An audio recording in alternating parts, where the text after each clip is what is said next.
Me.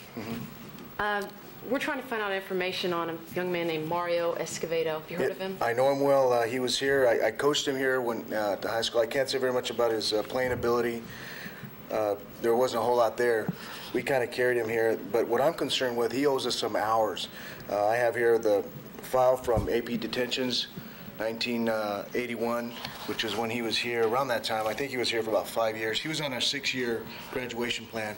So in here, I was looking up his file. He still owes us 15 detentions, and that adds up to, if he comes in now, that's about 4,100 hours that he owes us for detention. So we'd like for him, if you see him next time, to come into our school, and we'd like to have him sit here for about 2 weeks and pay us up for the detention, since he still owes us all that time. Will any law enforcement agencies be contacted in this search? I can check. I think there's 2 outstanding warrants, one for impersonating an athlete, and then now I understand he's impersonating some kind of directorship and with newscasting or something like that.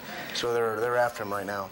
And just about his abilities, I heard he was one of the best players ever in the history of the school. He told me that. He played real well on our JV program as a senior. He never was able to really get to the varsity level. It's just that the Army had, he wanted to be a quarterback, but we just had a tough time giving him the information, or for him handling the information, that he just wasn't good enough to play for us.